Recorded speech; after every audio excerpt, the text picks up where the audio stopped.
Hey guys, Anthony, 4x4 Diesel. We're doing the 400,000 kilometre service on our 2008 120 Prado. So we're just going to go through a few things. We're not going to be doing that fuel filter under the bonnet because you can see here was done not that long ago. That was probably when the last oil and filter change was. There would have been an oil change in between. I can't remember what month it was. I think it might have been April or May, probably maybe May 2021. Now, November? Hasn't quite done the Ks. It's about 1,000 Ks under, but you know, just by time. The sticker said September, the sticker I put on it. I don't normally do stickers, but too many cars coming and going. I couldn't remember what's going on with services and oil change, so I started putting stickers on it. So we're just going to get into a really quick service because even though it's a big number, we're not going to be doing a lot, if you know what I mean, to be quite honest. What is it? No, it's a big service. That's all. That's the diff. I'm not doing that now. What I'm doing, I'm just going to do an oil change, filter change. I might do the rear fuel filter. Does anyone remember last time I did that? This is the problem. I can't remember last time I did anything, and this is the thing. The book's full. You know what I mean? Get rid of the book because the book's full. Anyway, we're going to do a few basics and show you how to do that. As we said before, for an oil change, personally, I like to take the cap off, like warm it up. Just make sure the vehicle's warmed up, not cold, please. Doesn't have to be like being driven an hour though, because that means the oil's going to be too hot and almost dangerous. So we've literally just gone for a bit of a 5-minute drive. I had to pick up a couple of things around the corner. So it's warmed up the engine oil. It's been sitting here draining for 10 or 15 minutes. Not draining, as in draining back to the sump. We're going to raise it up now and pull the sump plug out, drop it out, have a look at the oil pickup. I'll show you how to do that again if you haven't seen it. Stick around, let's get it up. I'm just literally going to run you through the things we do on our vehicle in the order that I'm going to do it. So right now, you've seen me take a sump plug out before, no big deal. There it is, I forgot to put the light on. So it's all dry. We're going to take that plug out and drain the oil. And while that's happening, something really does my head in. See all these little rocks in the tyre, and there's plenty of them. If you use your vehicle or even drive on any sort of gravel roads, you're going to see all these rocks. So I'm going to drop the sump plug out, and then I'm going to walk around with a little flat blade and pluck all these rocks out. So go and do that, and then I'll come back to you with what's next. There it is, the oil's draining. It's a beautiful thing, draining oil. Just love getting that dirty old stuff out, even though it's probably pretty good then. It's really prevention. But yeah, just getting the good stuff or the bad stuff out. Put some nice, clean, fresh gear in there. And I knew someone was going to ask. So this is what we use. Alright, if you're doing your own, just buy it from Ripco or Super Cheap. Wait till they got on special. Round Christmas, Boxing Days, all these few times a year they have it on really good specials. I think we've even had it for under 50 bucks. Often people on Oz Prado crew will post up when the specials are on. Someone will notice it and they'll go boof and put a post up. It's been a bit quiet on the specials during COVID. But I think pretty crap special at the moment. Well, it's probably not at the moment when the video comes out. Ripco have got it for about 75 bucks, which isn't really too crash hot. But that's what we use. You know that already. But for the people that ask, oh, which oil do I use? That's my top question. I can't stand it because it's everybody knows it's all over our groups. It's all over the videos. It's in old videos. Check out how to service or how to do your own oil change. I'm sure we've got a playlist or videos. Try the search function, watch all the older videos, but I've just done it again. There it is, that's what we use. And we use a genuine oil filter. Yep, so it's time to have a bit of a quick look around the 120. There's not going to be much to see. It's not like this is specifically being cleaned, and it hasn't been cleaned anytime lately, and all the last washes, Mitch did those, so he mainly just washes the outside, nothing underneath. But of course it hasn't been out in muddy bog holes either. You can see we've got the K-on underneath the ARB bull bar, the K-on upgrade airflow, so you might want to check that out. K-on.com.au, right? I like airflow. You need extra airflow to your condenser and your radiator, right? That's what's available from K-on for the 120. We've got the base plates under here. Obviously the oil's still draining. So in a moment when that settles, we'll have a bit of a look in there, but we've got some fairly fresh Dobinsons in there that are looking and riding absolutely beautiful. Give you a little bit more feedback. You can see all the drive shafts are all clean, no leaks. They have been serviced, okay? So I'll give you some info. This is all genuine this side. This side, there was nothing really wrong with it, but at about 350,000 Ks, I had a couple of other old shafts there that it just seemed like a waste. And this was getting a few Ks on it, so I took a couple of shafts, about 180,000 Ks they had on. One had an inner boot split, one had an outer boot, only minor. So I built a shaft using obviously this outer and put the good inner. So that's all genuine, recycled off another vehicle. And obviously that works, and I know what I'm doing, because look, there's no grease leaking anywhere, so that's good, so that's lucky. You can see the usual sweat on the steering rack, we're not going to worry about that. Look up on the engine, it's all dry up there, you can see probably a little bit of, no oil leak, but just some, you know, a little bit of sweat you get sometimes. No big deal. The Dobinson's looking good, the wheel bearings are fresh. The arms were done at about 250, so we'll have a look at those bushes, just not at the moment because it's a bit hard to get there with the drain tray in the way. Same story over this side, other than this is a bit of R&D. Now, we're not developing anything. Now, this boot here that you're looking at, so this is a genuine shaft. I had a client who got a stick in the inner boot here. This one at about, how many Ks was it? Good question. I know 100. No, it was 80,000 Ks. This was an 80,000 K shaft that went in at about, I don't know if it went in at about 250 or 300, something like that. What happened was he wanted a new one, so we put a new one, but I went, this is too good to throw away. I kept it, sat there for a while. After not too long, I thought, well, I'll make a spare out of it. It's only done 80,000, doesn't look contaminated to me. Stripped the inner, cleaned it up, re-greased it, and that boot was from Burson's motor gear boot, 25 bucks. So that went on, I reckon that went on that shaft in about 2014 or 15. Sat in the box for a couple of years, and I reckon it's been on the vehicle for a few years now, I don't know, 3 or 4 years. So those Burson's boots, if you want to do a rebuild and do the cheap way out, they are looking pretty good to me compared to, I see a lot of aftermarket shafts that have been changed within a few years. They're looking pretty average, they're all split. This one, the rubber's older than how long it's been on the vehicle. It's been used off-road, you can see the dirt stain. I don't have any issue with it, right? So, having a look around, a little bit of that usual sort of, let's see if we can see that bush not split, sort of just starting. If you look up on the right side, super duper starting. Original pan gasket, look, bone dry, never had a filter change. Couple of flushes, about 3 flushes, had 200, 250, 320, something like that. Maybe another little drop and fill. It'll be soon, I'll do another drop and fill just to see what the condition's like. But you can see it's the original gasket, right? See that? Original. One of the bolts did go missing. See, these ones have got washers on them. That one there, that's why it hasn't got a washer, because I didn't have the right one. I actually do have pan gaskets in stock and spare bolts, right? So from now on, when we see those missing, because it does happen, they get replaced, and then we just go with a quarter drive, just give them a little nip. You can see, no oil leak there. All bone dry up there, happy days. Right. Heaps of Ks, but no oil leak or anything like that there. Just a little bit of mess off the grease. We like lubrication, we said that. We like to see it wet like that. That's what I want to see. Most of that grease up there, most of it was there 200,000 Ks before I got the vehicle, but see, nice and wet there, regular lubrication, and I'll probably put a tiny bit in again now. That fuel filter, that looks pretty old and due for replacement, so I will probably replace that now, and we'll just leave the diff oils to a later date. I might do the rear diff. Always check this, see, standard breathers, never had any water in the diffs, done plenty of river crossings and all that. So if I don't get water in the diffs in this vehicle, I think that's enough proof that you don't need breathers, but we don't see water in diffs. Plenty of brake pads there, I don't know if you can see, there you go. Everything's nice and clean up here, happy days. I'm going to do a bit of inspection off camera like usual. Fuel filler hose, of course, has been replaced a couple of years ago. Up there, plenty of brakes.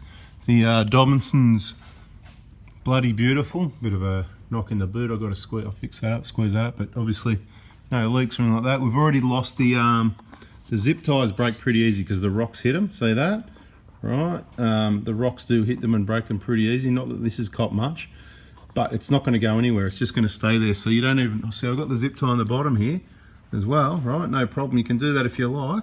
And maybe I'll replace it. It's the top one that matters. If you see the top one off, you need to carry spares on big trips to replace those. Basically, yeah.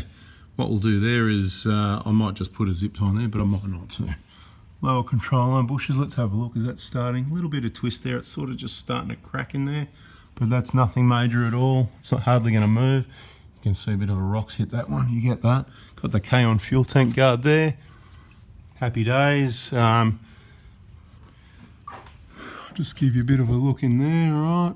So it's really good design. So it's designed so the water can run to the side, and water and dirt and everything washes out these holes at the side here. It's really good. Be careful when you put the vehicle on the hoist, because see what happens. You got to sort of tuck that arm in. Well, you don't have to push it that far in, but when you come down, it can get caught on that fuel tank plate.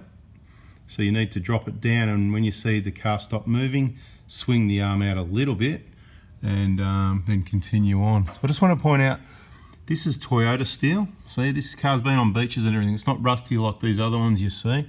But look, this is the powerful 4x4, you know, rock arm or whatever. So it's just the different quality materials, if you know what I mean. And if you keep it clean and whatever, I'm not saying you won't see any rust at all, but let's go and have another look up the front to compare to these other vehicles we see, you know. I just don't see the rust like what we see on a lot of them, if you know what I mean. Easy to keep clean. Radiator, it's just about rotting away, I reckon. It's 13 years old, so it's going to get a radiator soon. I'm pushing it out a little bit, trying to wait to see if any of the plastic on the tanks deteriorates. This is the test vehicle, the guinea pig. We'll, like, you know, try and push it out a bit further and see what we can get out of it. But if we know something's going to let us down, we're going to change it as prevention for reliability. I don't see radiators let anyone down, to be quite honest, so I'm just going to change it because that's how I roll, but I'm sort of trying not to. It's got the new alternator in there. Now let's have a look, see if we can see this oil pick up just a little bit, right? Bring the light in there. Always hard to see, actually. Let's get the light turned on properly. Okay, carrying this side.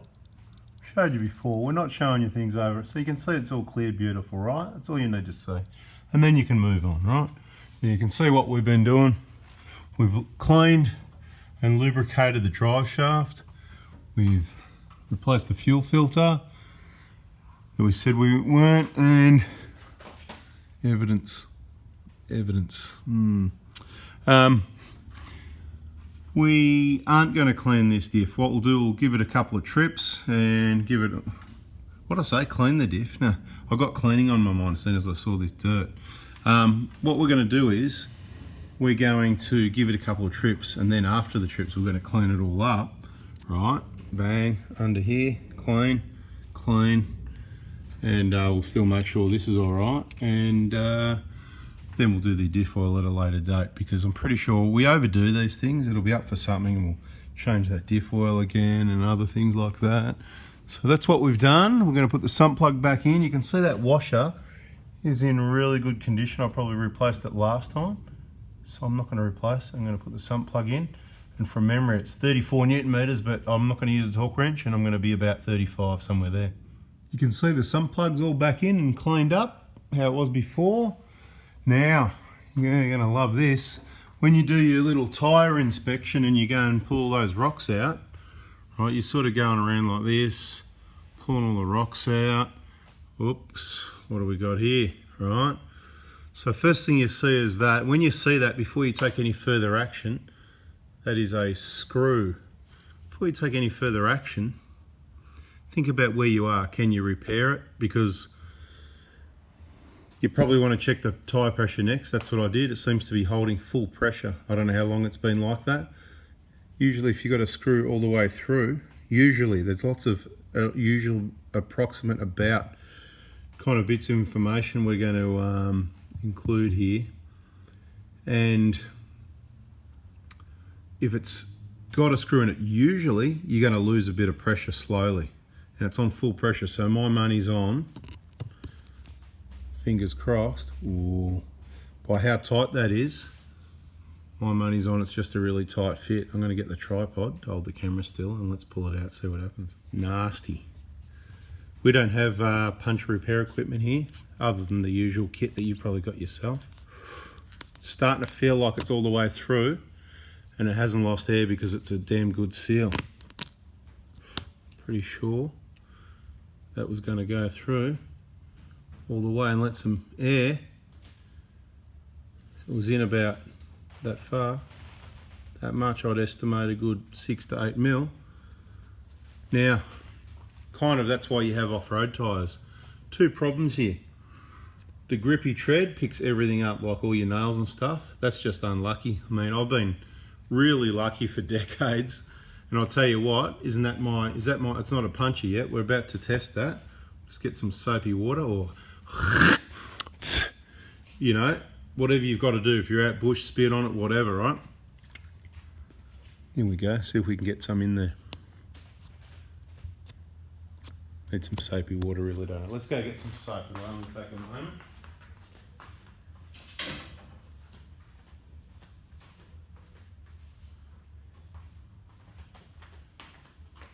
What's better than soapy water? Well, let's see if this works. Got a whole bottle of Morning Fresh here, so let's kind of go.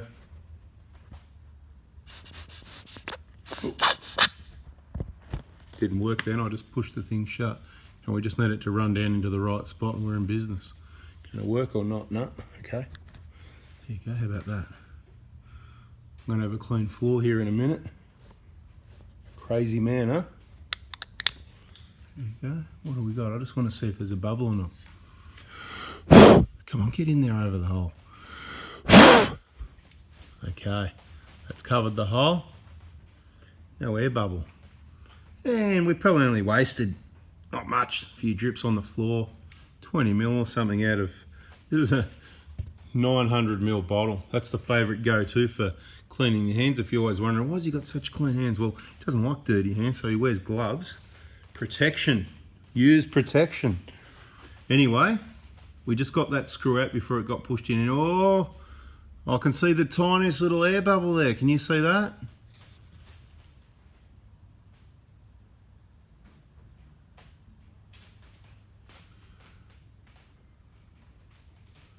It must have been so close to ripping through. So you got to ask yourself, do you just put a plug in it anyway? I'm just going to watch it for a minute. Let's watch it. Bloody unbelievable.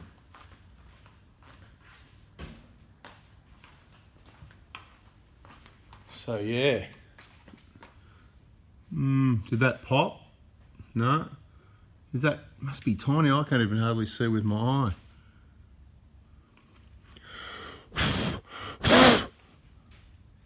Yeah, there must be the tiniest little pinprick there. That's annoying. Blowing bubbles now, isn't it? Yeah? Tiny, tiny. So I'm not going to plug it. This is a bit of R&TU. And we're going to go back to the other tie. Remember that other tie with the plug in it? We'll go and have a look at that in a minute.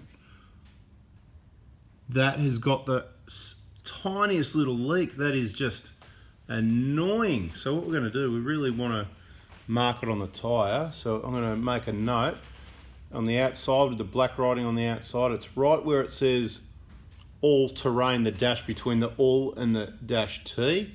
Right, I can remember it's just on the inside of the centre. We'll figure that one out. We'll come back to this video if we need to.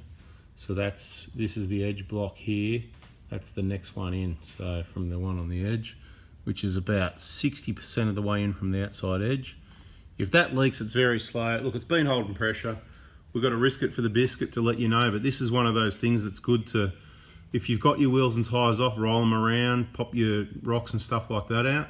Let's go and have a look at this other tyre that copped a nail. Do you remember this one?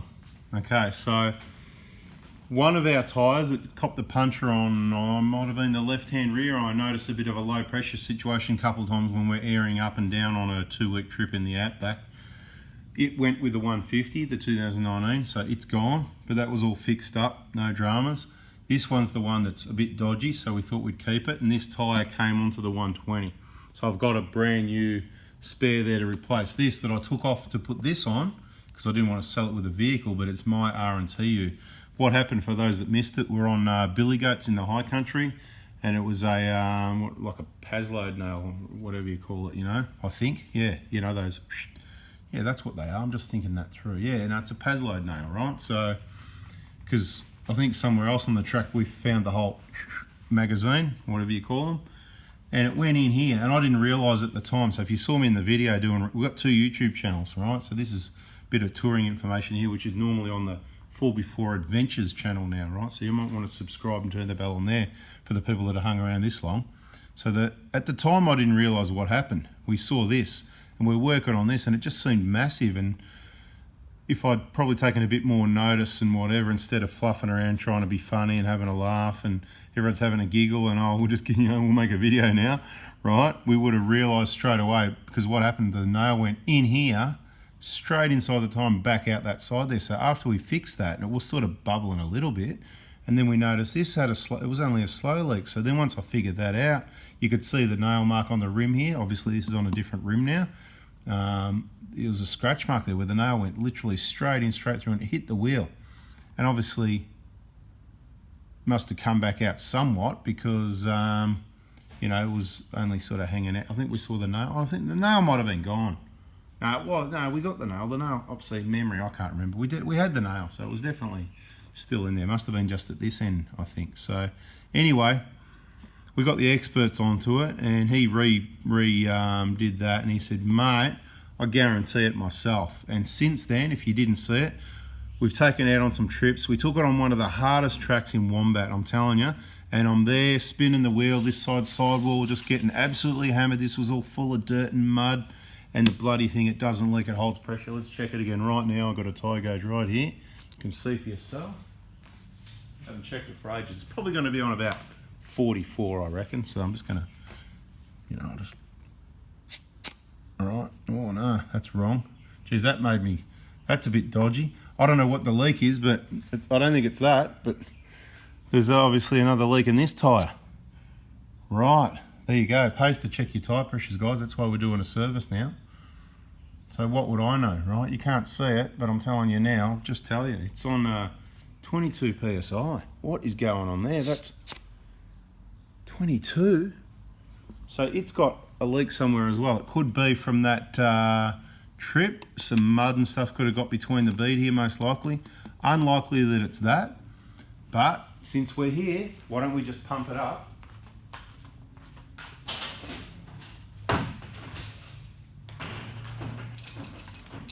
So we have these things handy.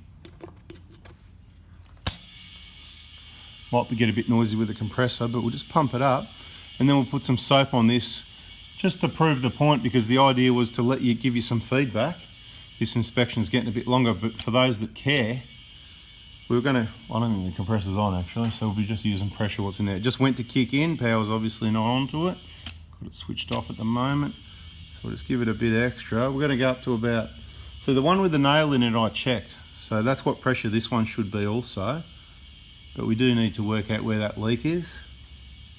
And we did have a leak at the front one after doing that track we speak of. It was quite rough. It was quite challenging to get up, so I just prefer to use these. All right, we still want more.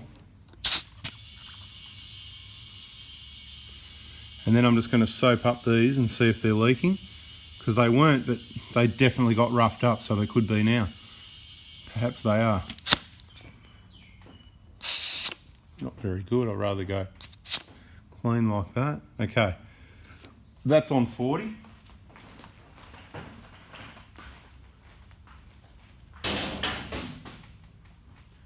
Where did that soap go? Here we go.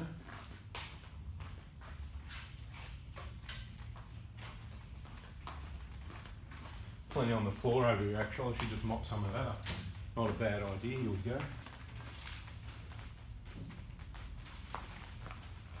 Bloody good idea actually.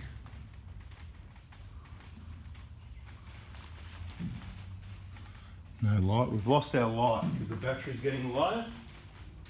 So if everything cuts out, that's what's going on. We just want to soap it up big time, right? See if we see any bubbles. Then we'll have an extra clean floor and extra clean hands. I don't know how much you can see without the light on. I think it should be enough, but go and get a light, eh?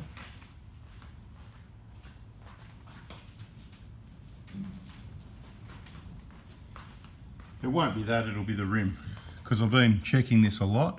Hang on, we've got some bubbles here, right? So that is a slow leak now. Yep, you can see the bubbles happening. So I think everybody that didn't know just learned about how to check for leaks. I'm sure everybody already knew that, right? So worth watching, worth hanging around, because it might have looked like a service inspection, but that is what's going on there. And the tyre looks good, so even running around on 20 PSI, obviously that's dropped slowly. This vehicle hasn't done a lot of Ks lately. Been driving the Hilux a fair bit. Yeah, you can see, not here, but that one there is where the problem's at. It is quite a big hole, but we're going to roll with it, because this tyre's still got way too much tread to, you know, it's like a new tyre still. Anyway, we're going to have to get some Ks on it, and hopefully it's the one that gets damaged. We should probably chuck it on the left-hand rear, because it... I'll just check that, I'll check the other one again. I'll let you know if I was wrong, but I'm pretty sure that was up around the 40 mark. And just another quick bit of feedback. Yeah, I'm not having much luck with tyres in the last year or two, am I? Anyway, this cracked guard here, a lot of people want to panic about that. We tried to do a cheap fix, you know, trying to help the DIYs. It didn't work, but drilling the hole at the end seems to have stopped it going any further. So it's just that little crack there and that's it. So get to it early. Usually they run up there and they slow down by the time they get to the bend there, and then they can go in different directions. Obviously, it's all got to do with your suspension setup, how you drive, your tyre pressures, how big and secure your batteries are, and that sort of thing. So this side is just a cranking battery, 17 kilos. So it's not all about just the battery. It's and obviously, the more you hammer it, the more you're going to get. But the point is, it's been like that for years now. Happy days. A few rocks collected from the tyres, and a screw. Definitely getting screwed on tyres. Anyway, that's all we've got time for. So we've lowered the vehicle. We're happy as far as the inspection goes. We haven't spent too much time on it, even though it might seem like it in the video. Most of the time's been on the top mucking around with the tyres. Now we've just got to put 7 litres of oil in and check the level, and then change the oil filter, which is obviously around there. We've got other videos showing you how to do the oil change, so I don't think we need to do that. There's a couple other things under the bonnet that you do want to know about though. I'll get to those in a moment, after we've refilled the oil and changed the oil filter. So if you haven't seen before, you can see that's where the oil filter is, down there. With these extra batteries, the fuel filter sort of in the way of everything, you know. So yeah, I'll use the tool down this way, and the hand will probably go the same way to get it out from where you can see. This is what we use to loosen the oil filter, because we've used it for nearly 30 years. It works on just about every oil filter, and this is what we use to tighten it. Nothing else. Yep, that's the new one in there. Warm, that's where it is in there. How tight? Tight as you can with your hand. You'll actually feel that the O-ring's pre-lubricated on the genuine one, and you'll feel it tighten it up, and if you're a little bit strong, you'll actually feel it come to a stop. That's when the metal of the oil filter touches the alloy of the seat, which you've wiped clean, of course, without getting any sand in to the oil, right? Nice and clean. That's why it's important to be clean when you do this. You don't want all dirt and everything falling in there, do you? What would be the point of having an oil filter if you're going to fill up the clean side with dirt, dust and sand? Okay, so you'll just feel it. If you're that strong, you'll feel it. You know, it doesn't need to be super tight. Once the O-ring makes contact and it's got some tension on it, I doubt that it's going to ever try and undo itself. I've never seen that before. Just people leave them loose, that's the problem. And bigger people over tighten them. Okay, so last few things under the bonnet. Your brake fluid level is going to be probably okay. Take a look at it. It needs to be changed every 2 years or every 40,000, whichever comes first. Air filter maintenance, depending how much off-road you go. Check your coolant level and your batteries, battery connections, all that stuff. Change your fuel filter up here. But the important one, as I said before, especially in the 120s, is to check that power steering oil level, because that's going to drop down slowly. You're not going to see it. You're not going to think of it. People in service, in workshops, really need to start looking at these, because we find them low a lot of the time. They've never been checked. You can tell it's a slow leak. We can top it up, and you know, they use about, as I said, that little weep into the rack. Not worth repairing. It's going to cost you thousands. We're talking about 5 mil every 6 months or something like that, 10 mil a year or something like that. So I'm going to put a couple of pumps of, and that's in the little 1 litre bottle. A couple of pumps. It's probably going to be 10 or 20 mil, and just top it back up, which is what we do every service. But if you miss it after a few years, you're going to run it dry. Could do some damage. And then you'll think, oh no, it's bad, I've got it, and you'll spend thousands. It's just because it's never been checked and topped up. So hot tip at the end of the video to save you some money. Hope you liked it. Hit the like button, Guys, subscribe, turn the bell on if you haven't already, but I know most people that are hanging around this long, they're all the regulars and probably curious to see what we're doing on our vehicle as well. It's a bit grotty at the moment, but we'll get a bit dirtier first before we clean it up. It's ready for action. We're going to get it out there. Just gave it a refresh for the season when it comes in. Look, I'm going to do what I'm going to do. I'm going to swap over one of the rear coils. I've got 329s in there. They're really comfy. They're the heaviest spring, but at the passenger side rear, it's a bit low. I just want to see, has that spring sagged? I've got a spare one there, so I'm going to pop that out one day. We're going to put the other coil in there, see what happens. I might even put the monotube adjustables in the back of the 120 because I've got to say I really miss them. They were really nice being able to back it off when it's empty and give them a couple of clicks when it's heavy and all that sort of thing. But I might not because I really love the monotubes as well. So it's a real problem when you want two, but you can only have one. But look, they'll go in the next vehicle, whatever the case may be. And last, so while we're doing that, we'll probably do the diff oils and the brake fluid bleed and flush while we're there. Pretty much everything else that needs to be done is done, and there's not much to do because we know the vehicle pretty well, regular checks and all that sort of thing, and I suppose we know the vehicle as well, so we know what we're looking for. So there was a whole heap of info there. Thanks for watching, hope you liked it. Bada bing, I'm out of here, bada boom, see ya. And hopefully I don't get any more screws in tyres, eh?